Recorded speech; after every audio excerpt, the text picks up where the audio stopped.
Hoje eu quero complementar a mensagem da reunião passada, considerando a atitude com que precisamos enfrentar a cobiça, que naturalmente permeia o nosso coração. Ela precisa ser enfrentada com a atitude do contentamento. Então, por gentileza, abra sua Bíblia na primeira carta do apóstolo Paulo a Timóteo, no capítulo 6. Uma lição que eu tenho procurado ressaltar nas 3 mensagens anteriores é que nossas atitudes são extremamente importantes no que diz respeito à vitalidade da nossa vida com Deus, da nossa comunhão pessoal com Deus. E, consequentemente, que Deus leva muito a sério as nossas atitudes. Temos considerado o relato do Velho Testamento, que, conforme o apóstolo Paulo afirmou, aconteceu para servir de exemplo para nós. É o relato de quando o povo de Israel, depois de ser espetacularmente libertado da escravidão egípcia, estava às portas da terra que Deus lhes havia prometido, mas por causa da atitude da murmuração dos israelitas, Deus os disciplinou duramente, levando-os de volta para o deserto por onde eles haviam passado na vinda do Egito. E toda aquela geração de israelitas acabou morrendo no deserto antes de chegar a ver o cumprimento da promessa que Deus lhes havia feito. Inicialmente vimos que a atitude de murmuração faz com que a nossa vida de comunhão pessoal com Deus se torne semelhante a um deserto árido, infrutífero. Em seguida, consideramos a atitude da cobiça, que nos faz sentir ingratos, insatisfeitos, apesar de tudo que Deus já nos tem dado por meio de Jesus, e vivendo sem saber quando que o suficiente vai ser suficiente, continuamente numa busca desenfreada por mais e melhores coisas, permitindo assim que os nossos desejos e anseios determinem o nosso modo de viver. É aquela atitude que diz para Deus: eu seria bem mais feliz se o Senhor fizesse isso e mais aquilo acontecer. Mas o grande problema da cobiça é que ela não desaparece e nem desacelera com o passar do tempo, porque ela é apenas a expressão do nosso egocentrismo. Ou seja, ela precisa ser continuamente combatida e limitada com outro tipo de atitude. E sendo assim, hoje eu quero falar sobre a importância de trocarmos a cobiça por contentamento. Isto é, resistir à cobiça com uma atitude de contentamento baseada na suficiência completa da provisão que Deus nos oferece. Vamos considerar o que é necessário acontecer para que isso possa estar sendo uma realidade no dia a dia da nossa vida. Mas antes de ler o trecho da Palavra de Deus a esse respeito, eu quero convidar você a me acompanhar num momento de oração, colocarmos nossa atenção em Deus. Pai, obrigado pela riqueza da Tua Palavra, que nos ensina a respeito de quem o Senhor realmente é e do que o Senhor pode fazer na nossa vida. E peço que o Teu Santo Espírito venha novamente nos dar uma clara compreensão dos Teus preceitos e diretrizes para o nosso viver, especificamente em relação a combatermos a nossa atitude de cobiça que procura nos convencer de que tudo que o Senhor nos concede é insuficiente para nos trazer felicidade. Peço que o Senhor se agrade em usar as verdades deste trecho para falar ao nosso coração nesta hora, reafirmando que os Teus caminhos são infinitamente melhores que os nossos, a fim de que possamos vir a desfrutar dos benefícios que a submissão à Tua Palavra garante nos conceder, renovando assim a nossa mente. E é em nome e pelos méritos de Jesus que eu oro agradecido. O trecho que vamos considerar está no capítulo 6, então, da primeira carta de Paulo a Timóteo, a partir do 3º verso. Se alguém ensina falsas doutrinas e não concorda com a sã doutrina de nosso Senhor Jesus Cristo e com o ensino que é segundo a piedade, é orgulhoso e nada entende. Esse tal mostra um interesse doentio por controvérsias e contendas acerca de palavras, que resultam em inveja, brigas, difamações, suspeitas malignas e atritos constantes entre pessoas que têm a mente corrompida e que são privados da verdade, os quais pensam que a piedade é fonte de lucro. De fato, a piedade com contentamento é grande fonte de lucro, pois nada trouxemos para este mundo e dele nada podemos levar. Por isso, tendo o que comer e com o que vestir-nos, estejamos com isso satisfeitos. Os que querem ficar ricos caem em tentação, em armadilhas e em muitos desejos descontrolados e nocivos que levam os homens a mergulharem na ruína e na destruição, pois o amor ao dinheiro é raiz de todos os males. Vamos focalizar nossa atenção mais especificamente nos versos 6, 7 e 8, e por isso quero me certificar de que estamos cientes da perspectiva bíblica do significado de dois termos usados aqui por Paulo, que são piedade e contentamento. De fato, a piedade com contentamento é grande fonte de lucro. Então, seguindo a ordem em que aparecem aí, piedade vem primeiro, né? Conforme diz o dicionário bíblico, piedade é um termo usado para se referir a um modo de viver reverente, leal e submisso a Deus, em conformidade com as normas e preceitos estabelecidos por Deus. Ou seja, é ter um estilo de vida consistente com o caráter de Deus, manifestando em palavras e ações o fruto do Espírito. O apóstolo Paulo, na sua carta aos cristãos da região da Galácia, os Gálatas, depois de alistar alguns exemplos de manifestações que são próprias da natureza humana, ele alista alguns exemplos de manifestações que são produzidas pelo Espírito Santo de Deus, em contraste com as manifestações meramente humanas. Gálatas capítulo 5. Mas o fruto do Espírito é amor, alegria, paciência, amabilidade, bondade, fidelidade, mansidão e domínio próprio. Contra essas coisas não há lei. É importante salientar que estes não são frutos individuais que podemos escolher conforme a nossa preferência, mas sim expressões de um mesmo fruto, singular, que Paulo chama de o fruto do Espírito.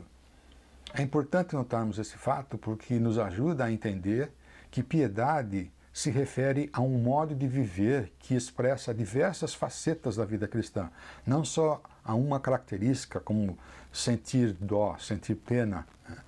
Piedade também não é um evento ou um sentimento de estar recebendo uma unção do Espírito Santo.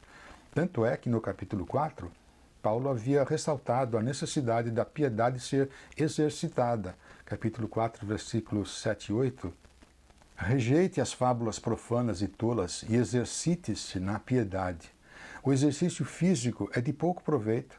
A piedade, porém, para tudo é proveitosa, porque tem promessa da vida presente e futura. Portanto, está claro que piedade não é uma das virtudes da vida cristã, mas ela encampa praticamente a totalidade da vida cristã. Traduzindo em miúdos, piedade nas Escrituras descreve uma pessoa que quanto mais você a conhece, o mais impressionado você fica com a autenticidade da submissão e confiança que ela deposita em Deus e sua palavra.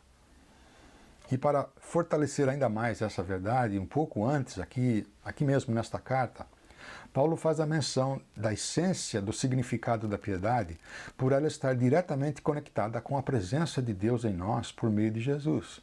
Capítulo 3, verso 16, aqui da primeira carta a Timóteo.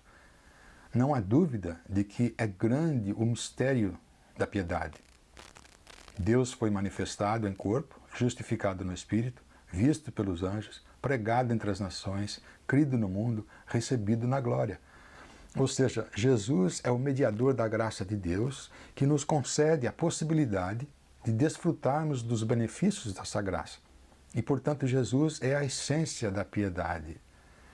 E isto era um mistério para os santos do Velho Testamento. Eles não sabiam nada sobre isso, né? Mas que foi revelado a nós. Portanto, piedade é consequência de estarmos vivenciando e aprofundando a nossa vida de comunhão pessoal com Deus por intermédio do ministério do Espírito Santo em nós. Piedade, então, não se refere a um nível de espiritualidade a que chegamos através de rituais e cerimônias religiosas, mas sim é fruto do relacionamento pessoal com Deus que está sobrenaturalmente, pouco a pouco, transformando o nosso ser interior à semelhança de Cristo. É a isso que a atitude de contentamento deve ser adicionada, para que assim seja uma grande fonte de lucro, fonte de recompensa. Contentamento é o segundo termo, então. Dentro do contexto bíblico, contentamento é a atitude de estar satisfeito com a suficiência da provisão dada por Deus. Já falamos um pouco sobre isso na reunião passada, por isso não vou me prolongar. Mas é eu estar satisfeito com o que Deus soberanamente tem permitido chegar à minha vida. Sendo assim, contentamento é o oposto da cobiça. É eu poder dizer, Deus tem suprido todas as minhas necessidades, por isso não preciso de mais nada. Tenho o suficiente de tudo o que realmente eu necessito. Agora, só de olhar para o texto, dá para perceber que piedade e contentamento formam uma dupla dinâmica, por assim dizer, não é mesmo? Piedade mais contentamento é uma grande fonte de lucro, de benefícios, uma dupla dinâmica. É como Batman e Robin, sal e pimenta, café com leite, Romeu e Julieta.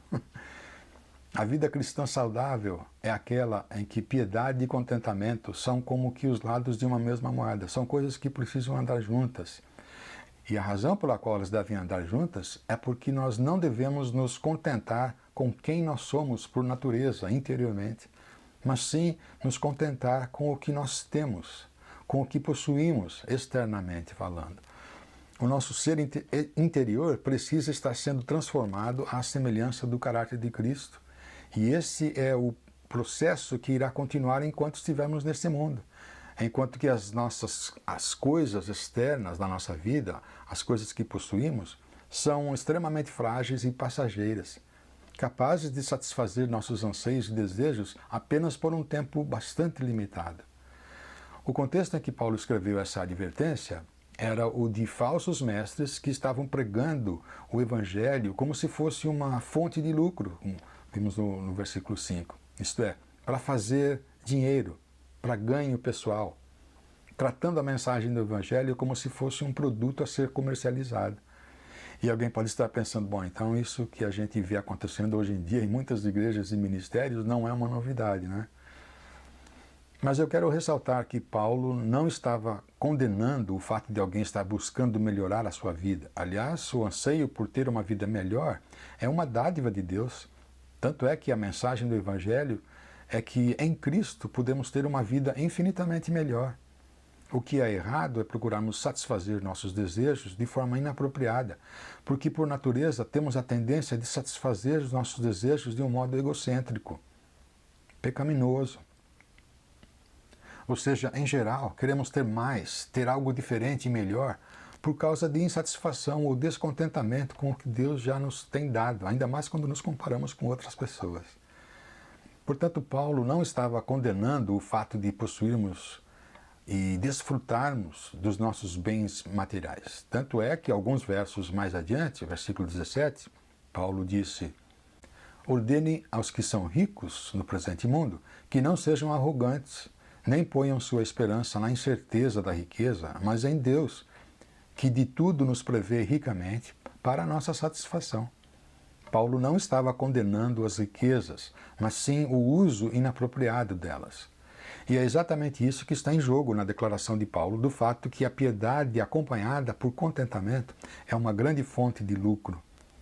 Ter anseio por uma vida melhor é um anseio extraordinário que Deus mesmo colocou no coração humano.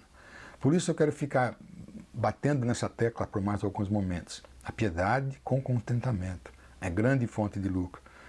Nós vivemos numa sociedade que, de um modo geral, rejeita a ideia da existência de verdades absolutas. Mas esta declaração do apóstolo Paulo, esta declaração inspirada por Deus, é uma verdade absoluta. Tão absoluta quanto diversas outras que observamos constantemente no dia a dia da nossa vida, como, por exemplo, o oxigênio. É o único gás que é absolutamente imprescindível para a nossa existência. Não é possível existir vida humana sem oxigênio. Esta é uma verdade absoluta que ninguém em sã consciência pode negar. Se eu soltasse qualquer coisa que eu estou segurando na minha mão, se eu soltar, o que é que vai acontecer? Ela vai cair, né? E isso é devido a uma lei absoluta, a lei da gravidade. Ninguém em sã consciência pode contestar essa realidade. 1 mais 1 sempre foi e sempre será 2, não é mesmo? Eu ouvi um comediante que disse o seguinte: quando eu ainda estava na idade escolar, Eu desejava que nos exames de matemática, ao invés do professor exigir o resultado exato das equações, teria sido muito melhor se ele exigisse apenas a impressão que nós tínhamos sobre o resultado, porque assim não haveria dissensão entre os alunos, né? Resultados diferentes. É semelhante ao que acontece no nosso mundo. Verdades absolutas só servem para criar divisão e não unidade, né? Mas agora, quantas fórmulas existem para encontrarmos a verdadeira felicidade? Só uma. É só esta que encontramos aqui na Palavra de Deus, que a piedade, a vivência da vida cristã, mais contentamento, é grande fonte de lucro. Esta é uma equação absoluta que o Criador do Universo nos deixou por escrito. Mas, infelizmente, tem muita gente no meio evangélico procurando alterar essa equação. Tem muitos falsos mestres ensinando uma versão talvez atualizada dessa equação. Tem gente querendo dizer piedade mais prosperidade é grande fonte de lucro. Esta é uma das grandes pandemias que tem atacado o nosso mundo evangélico nos últimos 30 anos. A ideia de que Cristo morreu não apenas para nos perdoar eternamente, mas também para nos conceder o direito de sermos materialmente prósperos e vivermos livres de doenças e adversidades nesta vida terrena. Provavelmente nos últimos 2 ou 3 meses você deve ter visto na TV alguns desses falsos ensinos, falsos mestres tentando expulsar o demônio do coronavírus de volta para o inferno. Coisa parecida com isso, né? Livros e outras publicações que ensinam sobre o Evangelho da Prosperidade têm sido vendidos aos milhões ao redor do mundo. Mas estão muito longe de ser uma verdade que a Palavra de Deus ensina, porque é uma equação falsa. Tem alguns querendo dizer que é piedade mais pobreza que é grande fonte de lucro. São pessoas que fazem um voto de pobreza porque acreditam que os bens materiais deste mundo são obstáculos para se viver a vida cristã. Mas esta não é a equação bíblica. Tem também aqueles que dizem que é piedade mais uma família purificada que é grande fonte de lucro.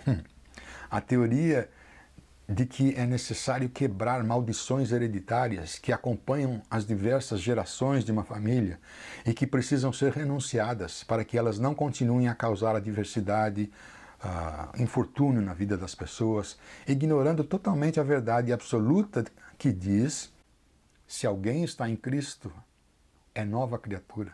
As coisas antigas já passaram. Eis que surgiram coisas novas. Tudo se fez novo. Deus, por pura graça e bondade, lançou todas as nossas culpas e iniquidades sobre Jesus e nos permeou de uma vez por todas com a santa e perfeita justiça de Jesus. O apóstolo Paulo comprova essa verdade absoluta com as seguintes palavras, alguns trechos aí de Romanos. Tendo sido, pois, justificados pela fé, temos paz com Deus, por nosso Senhor Jesus Cristo, por meio de quem obtivemos acesso pela fé a esta graça na qual agora estamos firmes e nos gloriamos na esperança da glória de Deus. Versículo 9. Como agora fomos justificados por seu sangue, muito mais ainda seremos salvos da ira de Deus por meio dele. Se quando éramos inimigos de Deus fomos reconciliados com ele mediante a morte do seu Filho, quanto mais agora, tendo sido reconciliados, seremos salvos por sua vida. No capítulo 8 de Romanos, portanto agora já não há condenação para os que estão em Cristo Jesus, porque por meio de Cristo Jesus, a lei do Espírito de vida me libertou da lei do pecado e da morte. Portanto, a equação absoluta da verdadeira felicidade não é piedade mais prosperidade, piedade mais pobreza, piedade mais família purificada, piedade mais qualquer outra coisa em que se possa imaginar. Conforme a palavra de Deus, a equação absoluta da felicidade é exclusivamente piedade mais contentamento. Isso sim é grande fonte de lucro e nada mais. E sabe qual é a dura consequência que certamente iremos experimentar se alterarmos essa equação absoluta? Eventualmente, é só uma questão de tempo, nós passaremos a murmurar contra Deus, iremos questionar e levantar acusações injustas contra a motivação dos planos de Deus, assim como os israelitas fizeram. Como já observamos anteriormente, o apóstolo Paulo, numa de suas cartas, nos alerta de que aquilo que aconteceu com o povo de Israel foi para nos ensinar. E o que é que nós precisamos aprender? Aí voltamos lá para Números, capítulo 14, no relato do que aconteceu com eles. Todos os israelitas queixaram-se contra Moisés e contra Arão, e toda a comunidade lhes disse: quem dera tivéssemos morrido no Egito, ou neste deserto, porque o Senhor está nos trazendo para esta terra? Só para nos deixar cair a espada? Nossas mulheres e nossos filhos serão tomados como despojo de guerra. Quem dera tivéssemos morrido no Egito ou neste deserto. E o mais triste foi que, para servir como disciplina para aquela clara manifestação de incredulidade, Deus concedeu o que eles desejaram. Toda aquela geração de murmuradores veio a falecer no deserto durante os próximos 40 anos, com exceção de Josué e Calebe. Para concluir, quero mencionar duas verdades absolutas que as Escrituras deixam bem claras, que servem para nos motivar e encorajar a não cometermos o mesmo erro daquela geração de murmuradores. Primeiramente, a verdadeira felicidade se fundamenta na eternidade e não na fragilidade e temporariedade da nossa vida terrena. Ou seja, tudo o que temos não irá nos acompanhar depois da nossa morte, quando adentrarmos a eternidade. Isso está claro no verso 7 aí, de 1ª carta a Timóteo 6. Depois da afirmação de que piedade com contentamento é grande fonte de lucro, o apóstolo Paulo diz: pois nada trouxemos para este mundo e dele nada podemos levar. Essa declaração traz duas imagens à minha mente, a de um bebê recém-nascido e a de um funeral. Eu presenciei o nascimento dos meus 2 filhos e depois de longos 9 meses de espera e de suportar todas aquelas horas sentindo as dores de parto, que nós maridos conhecemos muito bem, né? Finalmente aparece nas mãos do médico aquela miniatura de ser humano totalmente nua, sem nada. Nenhum dos meus filhos nasceu com uma bola de futebol nos pés e nem com um controle de videogame nas mãos. Eles não trouxeram coisa alguma. E dessa mesma forma, sem estar levando coisa alguma, é que nós iremos deixar esta vida terrena e adentrar a eternidade. Como alguém costuma dizer, nós nunca veremos um caminhão de mudança, tipo U-Haul, num enterro seguindo o carro da funerária. Os egípcios é que costumavam fazer isso no enterro dos seus faraós, mas já está bem comprovado que não deu muito certo. Aliás, o que a palavra de Deus nos garante, conforme está escrito na carta aos Hebreus, é que nada em toda a criação está oculto aos olhos de Deus. Tudo está descoberto e exposto diante dos olhos daquele a quem havemos de prestar contas. Portanto, precisamos viver sob a perspectiva da eternidade, do fato que não levaremos absolutamente coisa alguma deste mundo, nada, zero. Uma outra verdade que precisamos ter em mente para encorajar a nossa atitude de contentamento, além de pensarmos na eternidade, a atitude de contentamento é uma escolha que fazemos com base na suficiência da provisão concedida por Deus. Nós precisamos fazer a escolha de definir quando que o suficiente é suficiente. É estar consciente de já possuir tudo aquilo que eu realmente necessito e poder sinceramente dizer: eu já tenho o suficiente. O que passar disso é opcional, não é necessário. É para eu poder compartilhar e abençoar outras pessoas necessitadas e assim ser um instrumento da graça de Deus para pessoas ao meu redor. Podemos ver essa verdade no verso 8 aí do capítulo 6 da carta a Timóteo. Por isso, tendo o que comer e com o que vestir-nos, estejamos com isso satisfeitos. Ou seja, estar alimentado e vestido são as duas maiores necessidades da nossa vida física. Ter alimento, ter comida. E isso não significa que tem que ser filé mignon, caviar e champanhe com sobremesa, por favor. Mas simplesmente maná e água. Especialmente na época em que nós estamos vivendo, não é fácil acreditar que podemos sobreviver sem ter 3 refeições por dia, ou que não estejam presentes nas refeições os 4, 5, não sei quantos grupos alimentícios que são bons para uma dieta saudável. Mas esta equação absoluta da palavra de Deus está nos dizendo que, tendo o que comer e com que vestir-nos, estejamos com isso satisfeitos. Ter o que vestir. Literalmente significa ter com que nos cobrir. Estar abrigado ou protegido não significa que é necessariamente ter um walk-in closet cheio de roupas com cores combinando com cintos e sapatos, né?